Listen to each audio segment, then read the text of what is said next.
Hello and welcome back to the Custom Corner. Today we're going to be doing a quick video on the cut tool.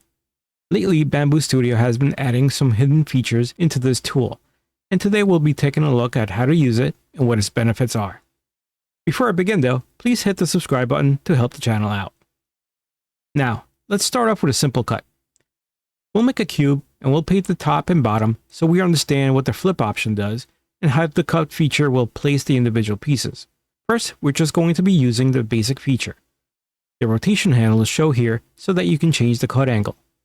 You can manipulate the handles to perform cuts at any angle, but for today's test we're going to stick with just a straight horizontal cut so we don't muddy the waters while testing things. We'll hit perform cut and you can see it took the top half and put it next to the bottom half without rotating or flipping any piece. We'll hit undo and change the option to flip the A part, which is the top, and perform the cut again. Now you can see the blue top is on the bottom because it flipped the cut part. This is going to be important later on when we test some of the other cut types. We'll undo that again, so we start from the solid cube again. We'll open up the cut menu, and this time we'll select cut to parts to be checked. This will make the two parts that result from the cut to be grouped together in place. Both pieces will stay together where they are, and a new group containing both parts will be created, as you can see in our objects list. You can see we can now move each piece individually, but they are now part of a single grouped object. We'll undo this one more time and reopen the cut tool. We'll change the mode to be dovetail now. If you're familiar with woodworking, this is a popular way to join two pieces with a very strong connection. If you have any wooden boxes lying around that are quality made, they may be using dovetail joints to join two pieces of wood together. This option has a lot of properties you can change, from how deep it goes to how wide and what angles are for the flap and the groove. This lets you get pretty granular. There's also tolerance settings for many of the properties, both here and in other types of connectors we'll explore in a bit. 0.10 is usually a good number, but you may find that you have to tweak this depending on what nozzle size you're using and even what filament or properties you're printing with. As a former novice woodworker, this dovetail joint interests me, so let's print it out and see how it works. After doing the cut, you can see that I forgot to turn the flip on, and it put the protruding part of the dovetail on the bottom. Easily fixed by using the lay on face option here so I can flip it. Before I slice and print it, I have a couple of new filaments that I want to test. One is the BIQU Go in apricot, and the other is the BIQU Aura Silk in cream yellow. I'm particularly interested if I can mix the two different filament types and still get a proper joint connecting the two. I'm going to use print by object here to print both parts in the same print session without doing any color changes. It saves me a bunch of time instead of printing each piece separately. I have two videos on how to do this, and I'll put a link to the video on top and links to the filaments in the video description. I'm also printing this on a fancy BIQU CryoGrip plate. I mentioned this plate on my last video, but I can't say this loud enough that if you have problems with prints not sticking to the plate and flying off, this is the plate you need. As you'll see in a moment, I have issues getting things off this plate because it's so good at grabbing on. Now, let's check out this print. When I say that things are going to stick, I ain't lying. I need to start lifting weights again. Anyway, after a short struggle, we have our two parts. Let's see how well they fit together.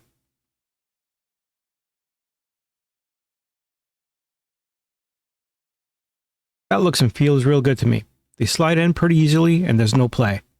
There's barely any seam between the two pieces, and they go in smoothly on both sides of the joint.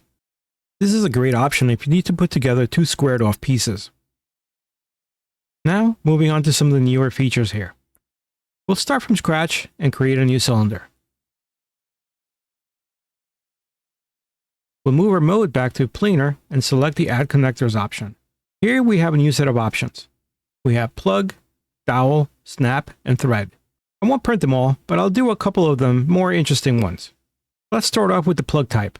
If you notice, there's a checkbox next to the middle of geometry option. That snaps the cursor to the center of your object.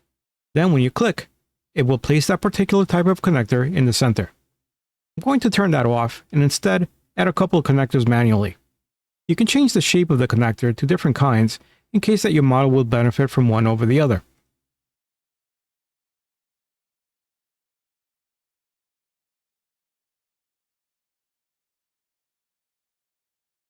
I'll stick to the cylinder type for now and hit Confirm Connectors. Then I'll perform the cut. Again, I forgot to set the flip, so I'll use the lay-on face to flip the cut parts so that the hole is on top, which will prevent any supports from being needed to be printed. After quick print, you can see how well the two pieces fit together. In this print though, the tolerance is actually a bit too much and they do slide off a bit. But looking back at the video, I noticed that I changed the tolerances, but they did not reset when I created a new file. So that seems like a Bambu Studio bug, and one on me for not noticing. Let's go on to the next option.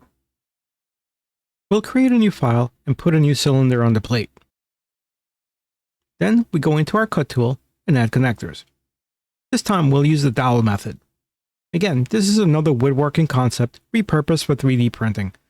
Dowels are basically small rods that I use to join two pieces that have matching holes on either piece. The ends of the pieces that you want to join have corresponding holes, and the dowel goes into both to create one solid piece. If you ever put together any IKEA furniture, you've encountered a million of these. Pretty simple concept. I'll hit undo and go on to the next connector type, the snap. This one creates a connector that works by pressing against the sides of the connecting piece. Imagine taking your arms and pushing against the walls of a narrow hallway. That's the same concept here. It's got an angled end that helps guide it inside the connecting hole, and the arm pieces are slightly angled outwards to create a grip. As I look at the video after doing this, I noticed the tolerances are all wrong here already. That's going to bite me in the butt in a short bit. Last but not least, one of the more interesting ones to me is the thread type. You're basically creating a screw and thread so that you can screw together two pieces. You have options for the span of the threads and how wide you want the screw part to be. I accept what I think are the defaults and set it to print. First, the screw part is a bit too thin for my liking, and second, it does not screw in or hold since the tolerance is too high. But I'm not 100% sure on what the default should be at this point, so I decided to print two different versions, both thicker in size, but one containing the original tolerance, which may be too wide, and one smaller one which I think may be the correct default one, or just slightly off anyway.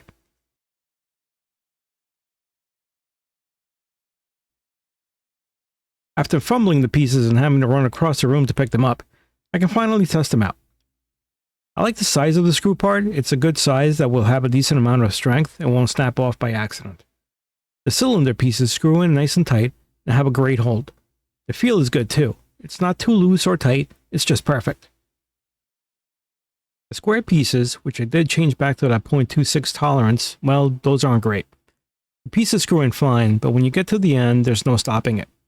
Like when you strip the hole and it just keeps spinning. There's a slight bit of tension when it gets to the point where it's supposed to stop, but you can just keep turning it and it'll keep going. So now we know we should be sticking to that 0.10mm tolerance as the default. Now I want to end with what could be a practical example. I downloaded this model off MakerWorld, and besides any legal issues of this model being there in the first place, and the fact that it's probably an AI generated model, it will provide a good example of how we can use the connectors. This model gives us a very convenient cutting opportunity. It's a sitting shelf figurine, so what I'm going to do here is split the model at the knees and print each section flat. I'm going to go into the cut tool and into the connectors and place dowels at the cutoff feet. They're the perfect spot to put them into. After arranging the slicing, we print it and take it off our plate. We have lots of supports here, and they're thick and in places I can't very well get my pliers into. This is a good opportunity for me to try this ultrasonic cutter that AWGEM sent me. This is the KE5 model. I've never had the opportunity to use one of these cutters before, but I think it could come in clutch with FDM models since I think it can melt the plastic as it cuts. We'll see how that works out. I like this because it comes with a detachable battery and a ton of cutting tools. It's got a number of power settings, so depending on what you're cutting, it should rise to the challenge. Let's start removing these supports and test out how this cutter can help. There's a couple of raft layers, so we start with those and move on to the supports after that. I start by getting all the ones that are easily removed by twisting them around a bit, but there's some which are attached to the model that are being a bit stubborn, particularly around the mask area. I think that's where the KE5 cutter can help. Turn the cutter on and set it to about medium power. I start slow on the cuts themselves to get a feel for how well it cuts. Also because I don't want to slice my hand off. As the cutting edge gets hot, the easier it is to go through the plastic, and I can see right away that the cutter will work in a way that maybe is not one completely sanctioned by the company. Since the heat on the blade is substantial, it's also melting the plastic if I keep it in one spot for too long, which I will use to my advantage. By using the flat part of the blade, I can help smooth out the places where the supports left a mark. So by both slicing and pushing against the model part, I can get rid of the supports and flatten any imperfections. Nifty! I'm sure there's a better attachment that I can use to do this, but for my first try at using the tool, I'm pretty happy with this.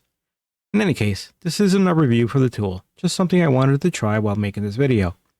I'll keep trimming the model until we get to the point where we can do our joining of the two pieces. Finally, after touching up some of the supports that were hiding under the helmet, we're ready to put everything together. I separate the dowels from the raft that we're on and insert them into the holes. I put everything together, and there we have our completed model. To make this permanent, you'd want to add some glue on the dowels before inserting, just like you do it in woodworking. Due to the way I cut the model and did some post-processing afterwards, and due to the raft, the joint isn't perfect and you can see the cut. I bet if you sanded this one down a bit on both pieces, you could get a seamless connection.